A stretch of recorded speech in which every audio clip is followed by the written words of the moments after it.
Buenos días. Quería antes de nada, dar las gracias a COCEIS por la organización de este congreso y, en particular de este evento sobre los aspectos jurídicos de la compraventa internacional y, y agradecerle que nos hubiesen invitado a participar en el desarrollo de esta ponencia. También quiero daros las gracias a todos los que nos estáis escuchando y viendo.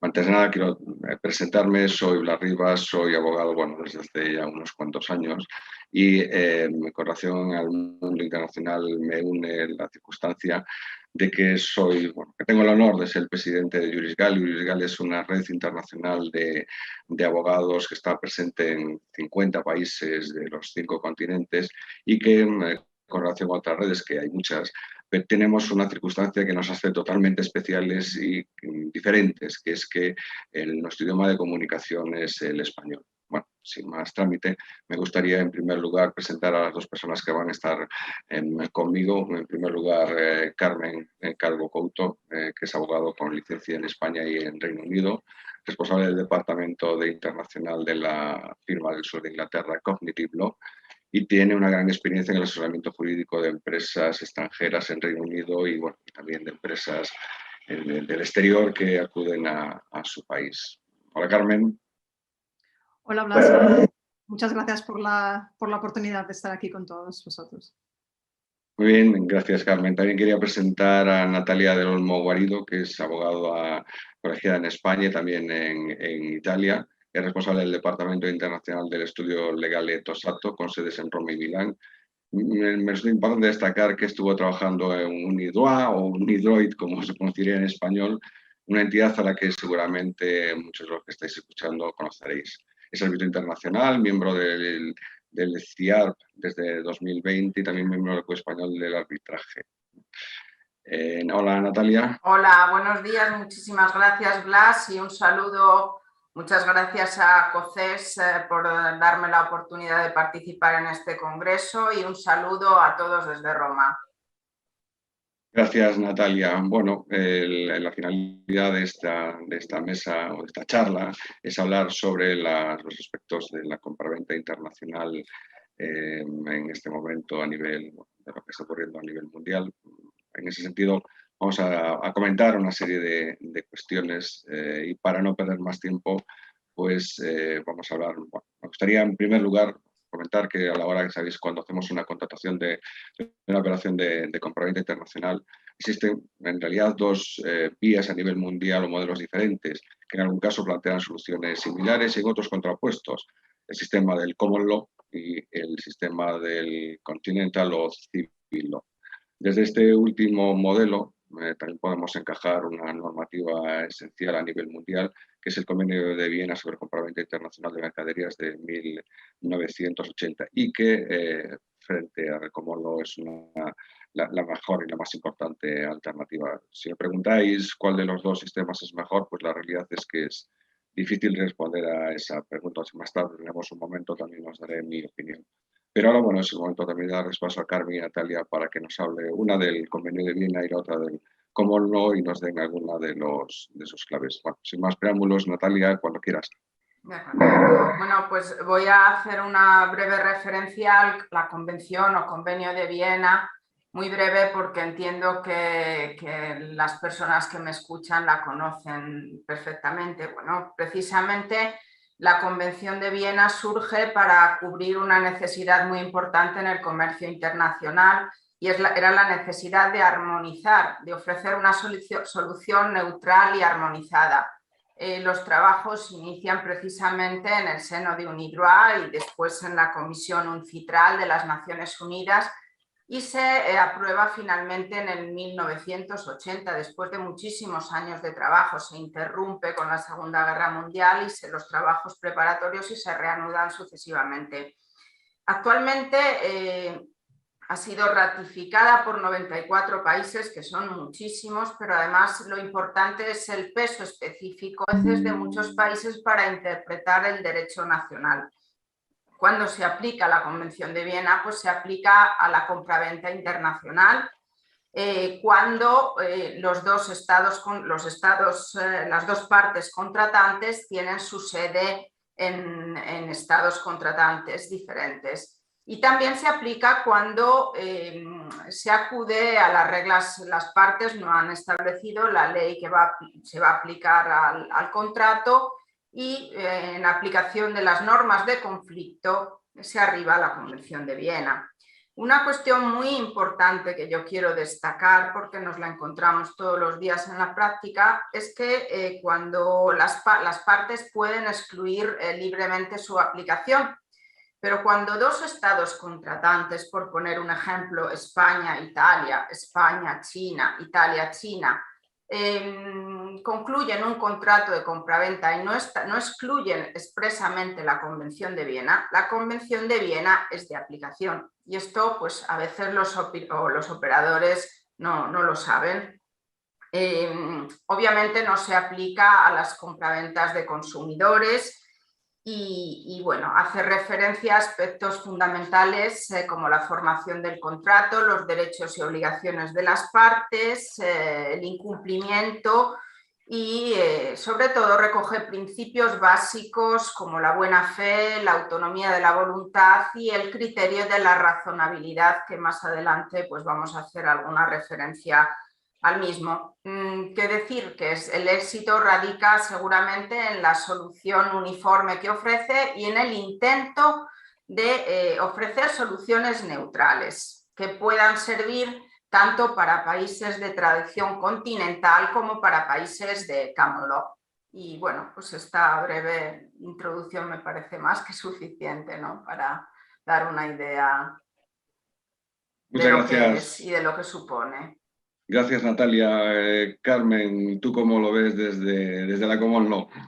Pues a ver, yo creo que sin decir si uno es mejor que otro, desde luego un poco pues depende mucho de las partes. Lo que a lo mejor caracteriza más al derecho común de Inglaterra y Gales pues sería un poco la libertad de las partes a contratar, que siempre que esté dentro de la legalidad las partes pueden contratar, bueno, básicamente lo que quieran. Nadie se va a meter en si se compró por una libra, pues una mercancía, siempre y cuando no haya abusividad, no hay casos de abuso, pues no hay ningún problema.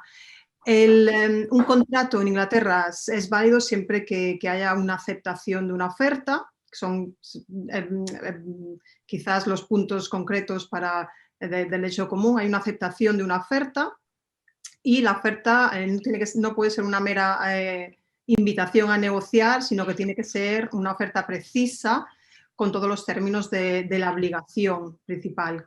Y es necesario además que haya una intención de las partes a crear una relación jurídica vinculante. Es necesario esa intención de ambas partes para que pueda haber un contrato.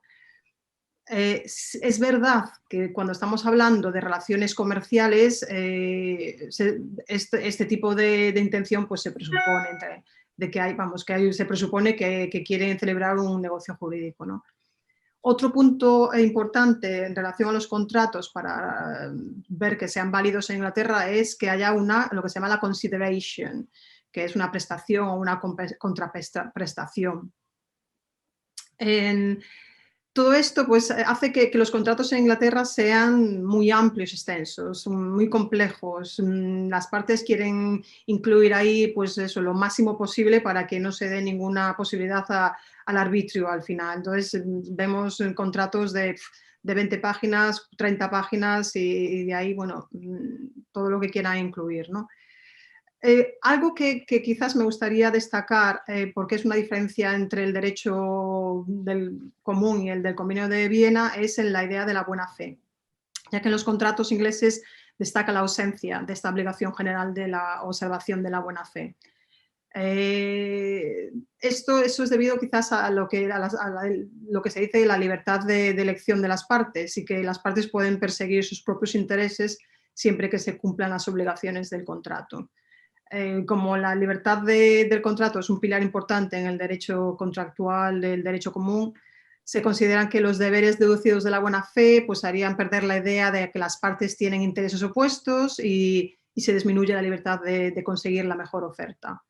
Entonces se considera que la buena fe puede crear incertidumbres y que sería contrario a los valores de la certeza y predictibilidad que el derecho contractual inglés tanto presume. Bueno, un poco así, para simplemente pues destacar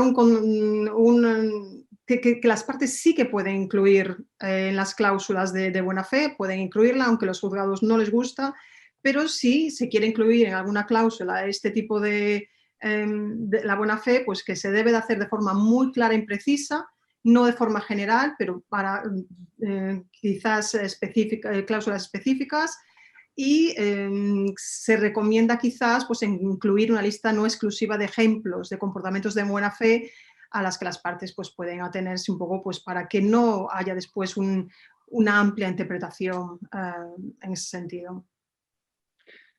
Muy bien, Carmen y Natalia, muchísimas gracias a las dos. Bueno, yo simplemente quería hacer un pequeño comentario. Si a mí me preguntáis qué tipo de sistema preferiría para trabajar, sinceramente no me preocuparía tanto de eso, sino de formalizar un contrato, es decir, siempre contrato, ¿no? Me gustaría, bueno, hacer referencia a uno de los primeros casos que tuve sobre compraventa internacional, un poco para ver lo que puede suceder, ¿no? Me recuerdo un cliente que había comprado tapas de alcantarillas a un productor chino. Fueron cuando salieron de allí revisadas en el puerto de salida, y al llegar, bueno, y los clientes revisaron en los contenedores, en principio cumplía todos los requisitos, pero había un pequeño detalle: el nombre que figuraba en las tapas no era el de mi cliente, sino el de un comprador del País Vasco. ¿Qué es lo que había pasado? Pues que los chinos, como no conocían nuestro alfabeto, cogieron el troquel del competidor, que resultaba parecido, y se lo pusieron y se montó el lío, ¿no?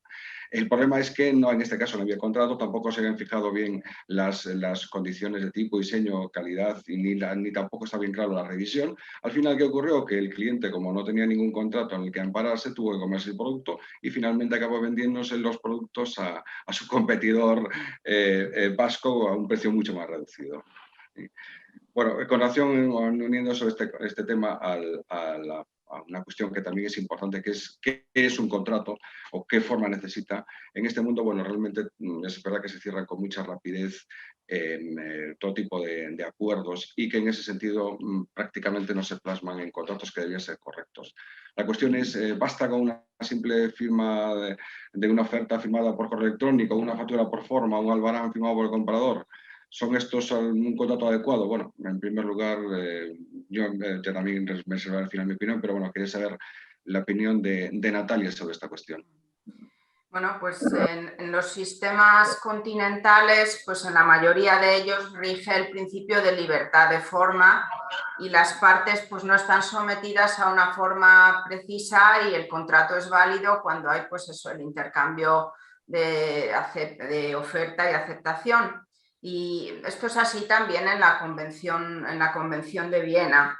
Con lo cual, nosotros en la práctica del comercio internacional como abogados, pues nos encontramos muy frecuentemente con las partes, se ponen en contacto, se ponen de acuerdo, una de ellas pues hace un pedido y la otra parte responde con una factura pro forma, en la que obviamente si hay una descripción exacta de los bienes que se van a comprar, normalmente se hace referencia a los plazos de entrega, a la modalidad de pago, y se incluye obviamente en muchos casos el Incoterm que se va a aplicar. Pero obviamente en la factura pro forma, que tiene validez contractual, porque os enseño desde aquí pues un ejemplo, porque está firmada por las partes, por tanto tiene perfecto valor contractual, pero normalmente lo que nosotros encontramos en la práctica es que en estos casos faltan algunos elementos esenciales que van a ser muy importantes, algunos elementos del contrato que van a ser muy importantes en caso de litigio, en caso de discusión. Obviamente es muy raro que se haga referencia a la ley aplicable o al foro, y a veces lo que encontramos es un reenvío a las condiciones generales pues, de la empresa, de aplicación, de contratación, que luego, repito, nosotros los abogados pensamos siempre en el caso pues, de discusión, de litigio, y lo que sucede es que puede ocurrir que una de las partes diga: sí, has hecho un reenvío a las condiciones generales de contrato, pero yo no he tenido acceso, yo no las he conocido, y tú no puedes demostrar que yo las he conocido, por lo tanto no son de aplicación. ¿Cuál es el consejo? Pues perder un poco de tiempo y hacer un contrato propiamente dicho con todas las cláusulas y todos los elementos que puedan ser necesarios y que nos puedan ayudar a resolver un posible problema. Muy bien, muchas gracias, Natalia. Carmen, ¿cómo lo ves? Pues la verdad es que muy similar. Desde un punto de vista del derecho común, mientras haya, cualquier contrato, los contratos pueden ser de cualquier forma, escritos, de palabra, parcialmente escritos de palabra o también incluso implícito por la conducta de las partes. Siempre y cuando tenga los 4 elementos, que es una oferta, aceptación, la consideration o prestación contra prestación y la intención mutua de vincularse jurídicamente, se puede formar un contrato entre las partes. Independientemente de la forma del contrato. Lo mismo es recomendable, pues es un contrato escrito y lo más amplio posible para incluir toda la eventualidad y que no se quede nada al arbitrio. Porque el contrato siempre es lo que va a prevalecer. Muchas gracias a las dos. Bueno, yo simplemente quería puntualizar una cuestión que a veces sucede en la práctica con frecuencia, que son cuando se realizan ofertas a la vez a varios posibles compradores. Es decir, si tú tienes un producto un poco especial que quieres colocarlo en el mercado y envías 4 ofertas indicando mercancía, cantidad, precio, esta oferta es vinculante. Y si 2 o más de las personas o de los ofertados te la aceptan, tenéis un problema en el sentido de que has cerrado 2 o más compraventas y, lógicamente, pueden producirse complicaciones en ese sentido.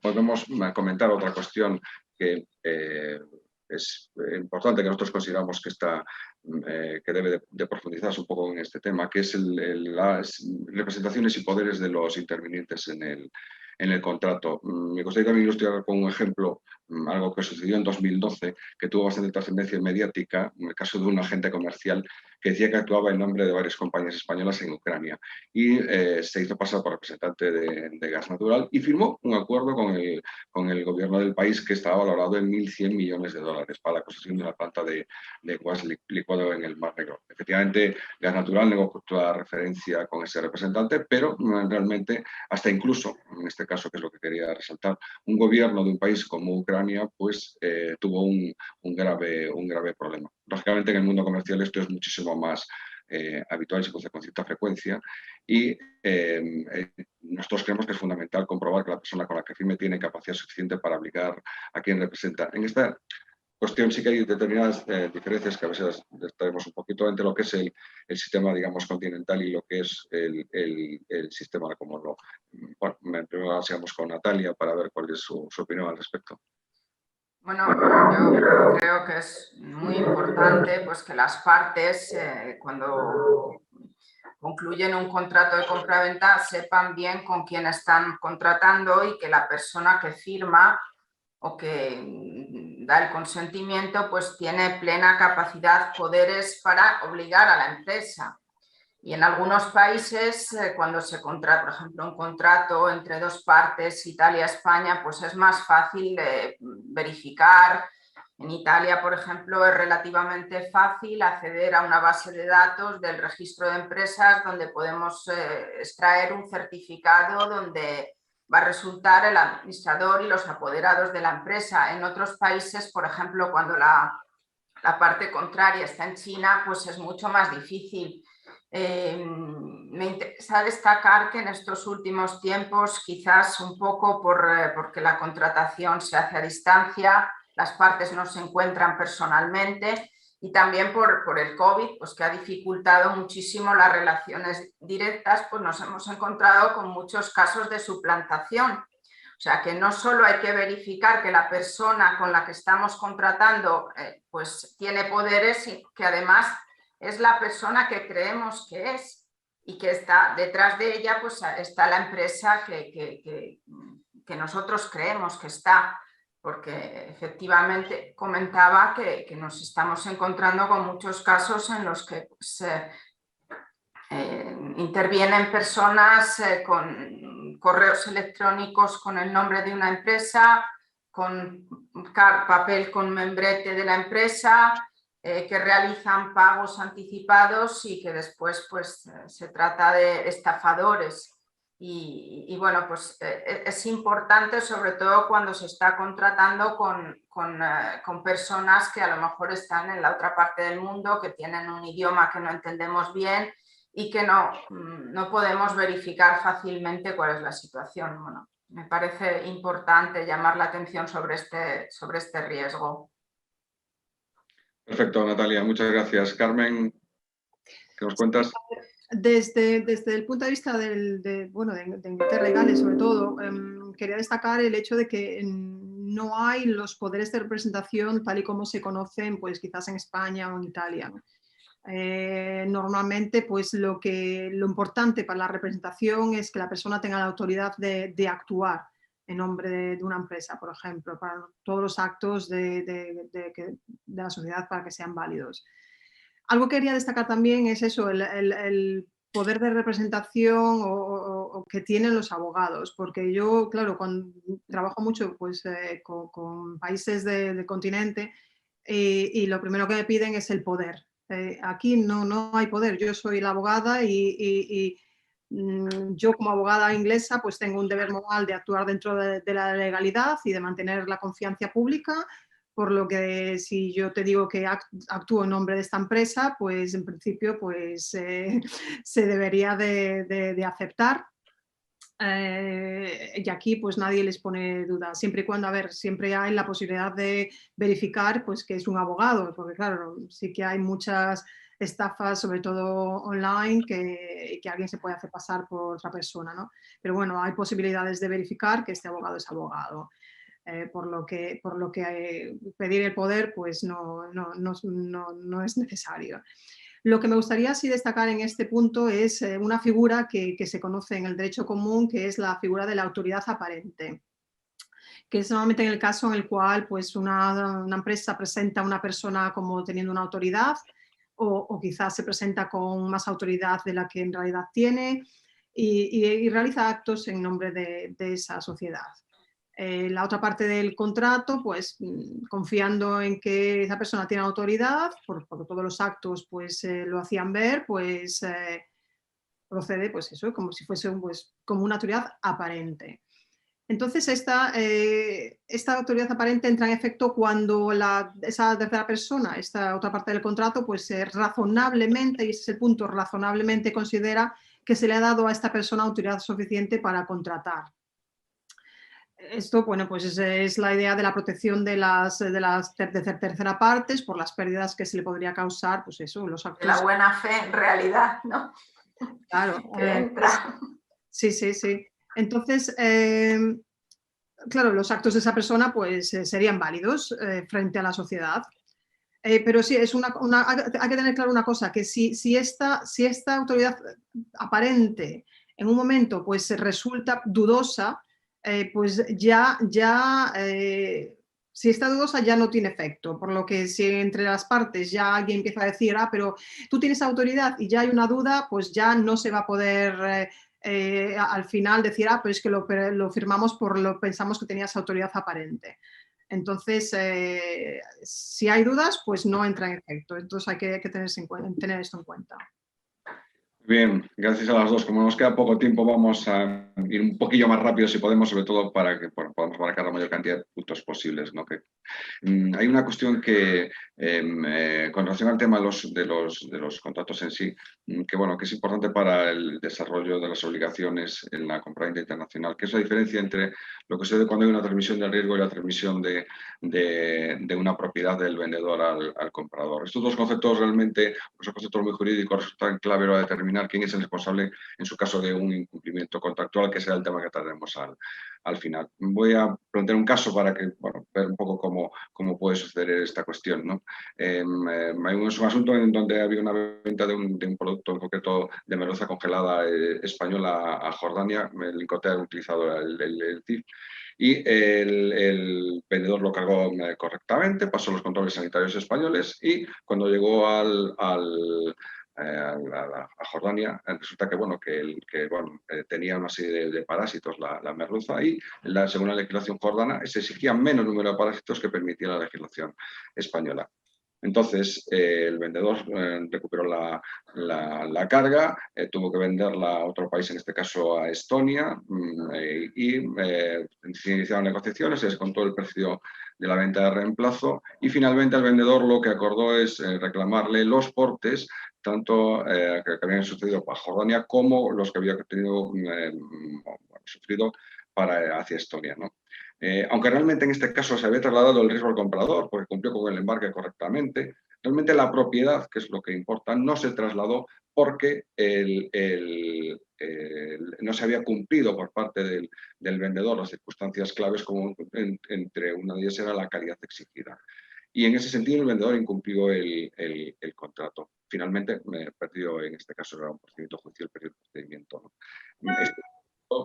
Bueno, tiene su importancia lo mismo que la conformidad cuando te la entregan. En ese sentido, bueno, me gustaría que una de las dos valoráis esta cuestión desde vuestro punto de vista. Bueno, estamos también por Natalia para seguir el orden. Bueno, pues yo creo que este para mí es un aspecto fundamental, quizás porque como abogado pues nos encontramos con muchísimos problemas relacionados con este punto. Yo creo que es fundamental que las partes pues pacten la modalidad y los plazos para contestar, para comunicar la falta de conformidad de la mercancía.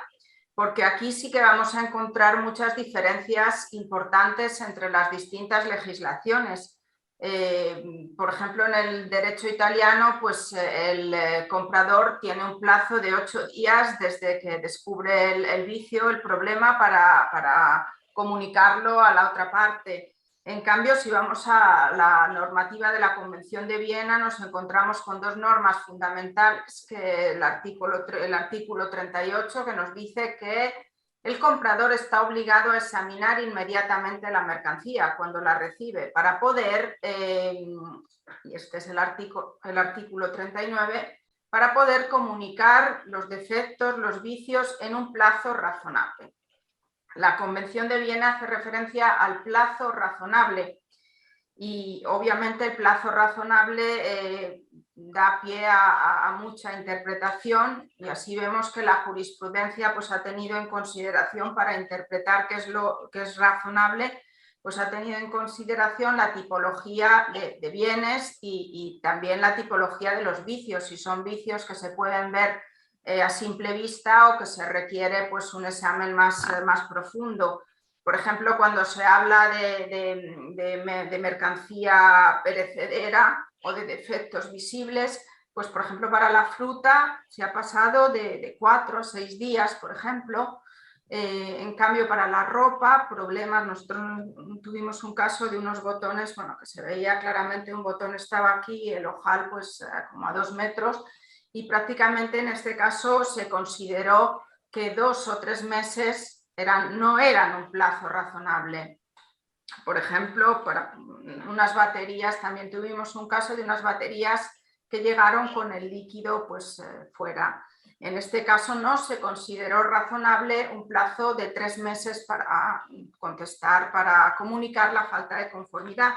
Bueno, para acabar muy rápidamente, Blas, he encontrado, pues me parecía muy interesante hacer referencia a una sentencia del Tribunal Supremo Español, muy reciente, en el que prácticamente, bueno, una empresa alemana, no sé si lo conoces, había vendido una máquina a una empresa española que, bueno, era una máquina importante, hizo unas pruebas de funcionamiento en el 2011, mayo de 2011, y el resultado no fue satisfactorio. Bueno, pues tardó 1 año y 7 meses en comunicarlo a la empresa alemana, comunicarlo notarialmente, pues que había un problema.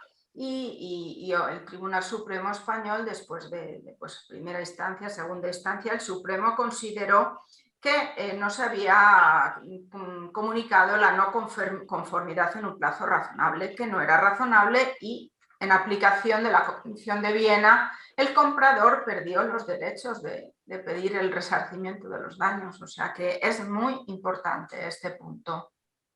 Sí, efectivamente, en eso tiene razón. Efectivamente es de hace 1 año y es muy interesante, ¿no? También Sí. incluso además, bueno, no vamos a comentarlo porque si no ya perderíamos el poco tiempo que nos queda, ¿no?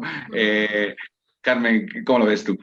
Sí, a ver, en relación a la transmisión del riesgo, a ver, básicamente el título de propiedad pasaría cuando las partes tengan la intención de que pase, ¿no? Entonces, para determinar esa intención se tiene que tener en cuenta por los términos del contrato, la conducta de las partes y las circunstancias del caso concreto. Si las partes no han incorporado los Incoterms o acordado su intención en el contrato, que eso es lo que se recomienda, entonces la transmisión del riesgo y el título pasarían al mismo tiempo. Entonces el título de propiedad normalmente pasaría cuando la mercancía está determinada o identificada o por las acciones de las partes. Y luego tiene que haber la intención de pasar el título al comprador y que la mercancía está lista para su recogida o para su envío. Eso sí, la regla general pues invierte cuando la entrega se ha retrasado por culpa del comprador o el vendedor, ya que la mercancía estaría bajo el riesgo de la parte culpable. Las recomendaciones en este punto sería pues eso, que en el caso de que el vendedor quiera retener el título y no el riesgo, pues es necesario pues, un contrato bien hecho y, por ejemplo, pedirle al comprador que contrate un seguro en la mercancía antes de la entrega y que el vendedor pues, anote su interés en la póliza del seguro. Luego, en relación a la conformidad de la entrega, pues está determinada, yo creo que un poco muy parecido al derecho continental, está determinada no solo por la cantidad, calidad, descripción, embalaje, sino también por el cumplimiento de las normas que pueda afectar el uso concreto de ese bien. Lo que es quizás importante es que no hay obligación de examinar el producto tras la entrega, salvo que el contrato lo indique expresamente. Y después, bueno, ¿y cuándo se consideraría que el comprador ha aceptado? Pues bueno, sería primeramente cuando expresamente ha aceptado la mercancía, cuando pues se ha entregado y el comprador se ocupa de ella como si fuese propietario y también tras haber tenido un tiempo razonable para examinarla. El test de razonabilidad, pues yo creo que un poco parecido al derecho continental, ¿no? Pero bueno, habría que mirar el caso concreto.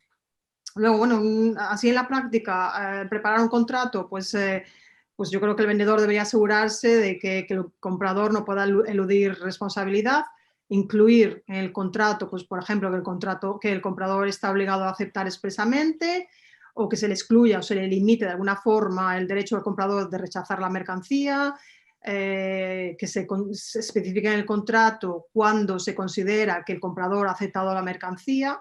Sería unas buenas prácticas, ¿no? Puede también incluir el vendedor términos que le permitan reparar o reemplazar la mercancía defectuosa en vez de devolver el dinero, siempre sujeto a la prueba de razonabilidad. Y luego, desde el punto de vista del comprador, pues querrá solicitar pues, mantener el derecho de rechazar la mercancía y en algunos casos extender este derecho a indicar en sus condiciones de compra pues, que si la mercancía no cumple con los términos del contrato se puede rechazar y la aceptación pues que no ocurriría hasta que el comprador tenga tiempo suficiente. Lo mejor, lo que dijimos, que se incluya todo en el contrato. Muchas gracias a las dos. Bueno, tenemos más cuestiones pensadas para hablar, pero bueno, nos queda muy poquito tiempo, con lo cual a mí me gustaría cerrar esta charla hablando de una cuestión que es fundamental, que es qué ocurre cuando resulta que estamos en los juzgados, porque al final muchos de estos temas acaban en juzgados y nos han demandado. ¿Qué hacemos?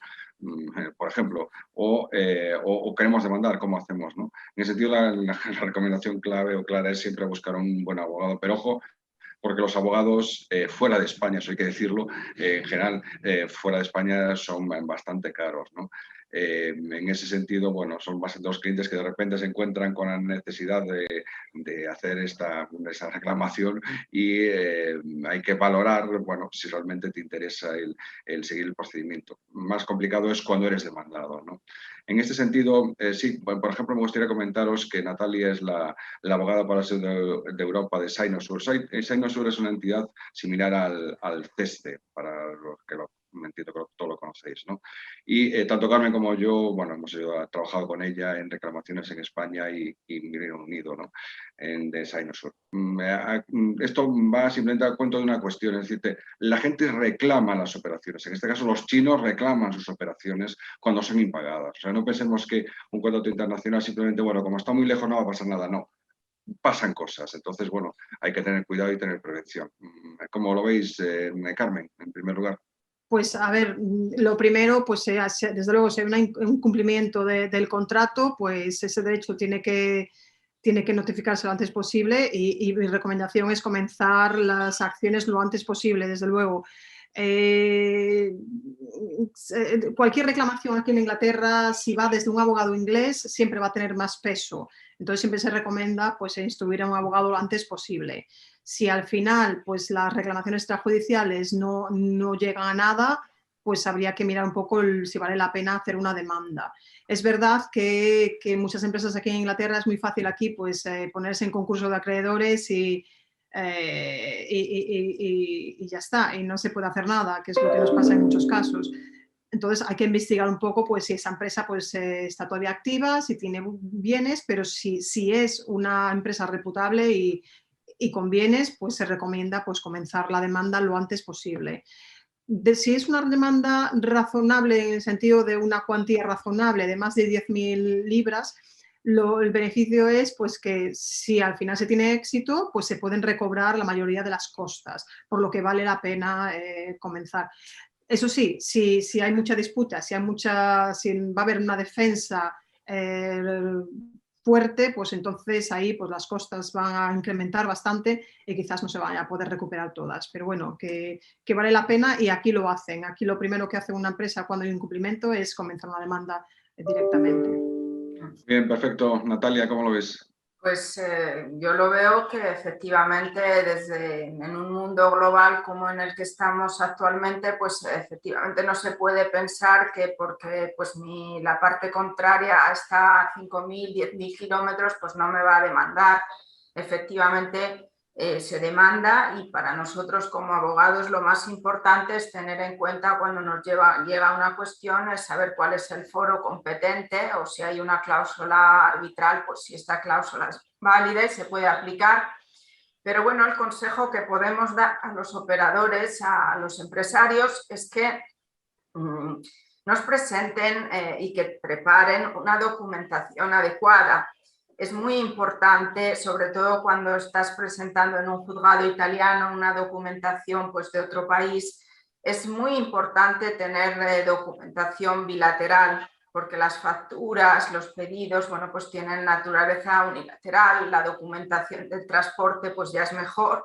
Pero si tenemos un intercambio de correspondencia o un reconocimiento, pues esto nos va a ayudar muchísimo pues, a plantear una demanda con posibilidades de éxito. Muy bien, perfecto. Pues muchas gracias por vuestras opiniones. Creo que ya estamos a punto de terminar. Si hubiese alguna pregunta, alguna cuestión que quisiese realizarse alguno, por favor, que nos lo comente. Y si no, pues bueno, hablaremos también de otras pequeñas cuestiones. Yo creo que en este momento creo que nos queda solamente un minuto de tiempo, tampoco es que de mucho más esta charla. La verdad es que, bueno... Son muchas cosas, ¿no? Y hemos intentado tocar muchos temas, pero hay todavía otras cuestiones que no hemos podido, pero bueno, yo creo que ha sido interesante, ¿no? Este intercambio Sí, nos hubiera gustado haber dispuesto de más tiempo, ¿no? Porque la verdad es que es difícil en poco más de media hora resumir algunas cuestiones que nosotros podemos considerar importantes en el desarrollo de la operatoria internacional. Nos hubiera gustado profundizar mucho más en todos estos puntos, pero bueno, esperemos que esto sea el comienzo de otro tipo de webinars o similares a este, donde podamos pues ampliar todo lo que hemos contado hoy. Carmen. Buenos días. Sí, tenemos una pregunta. Os la leo rápidamente. Dice, ¿validez como contrato en la factura comercial, sí o no? ¿Opináis alguna de vosotras? A ver, si es una factura comercial no es un contrato, porque la factura la emite una parte y no tiene ninguna validez. Tiene validez si es una factura pro forma, una factura que está firmada, aceptada por la otra parte. Si no, es un documento totalmente unilateral que no tiene ninguna validez y que no nos va a permitir obtener ningún título ejecutivo en ningún ordenamiento jurídico, creo, ¿no? Desde luego, sobre todo también en el derecho inglés, a ver, tiene que haber oferta, aceptación, intención de las partes y una consideration. Entonces, ¿había intención de las partes ahí? Pues habría que demostrarlo, ¿no? Sí, bueno, a mí eso es la cuestión, me gustaría comentar un tema. Realmente, efectivamente, sin aceptación, en principio, en el contrato. La gente lo que hace es utilizar mucho, digamos, como justificación de este contrato, los correos electrónicos previos. Pero, ojo con esta cuestión, porque, por ejemplo, bueno, Carmen lo sabe mejor que yo, en el derecho inglés los contratos previos efectivamente no existen. Lo que existe fuera el contrato no existe. Y después, por ejemplo, en otros países, como puede ser China, en China un correo electrónico tampoco es una prueba. Si tú quieres aportarlo como prueba, para empezar tienes que notarizarlo y aportarlo en ese sentido, y no siempre lo tienen en consideración, con lo cual los contratos deben estar formalizados al menos con una aceptación, ¿no? Gracias a vosotros. Muchas gracias.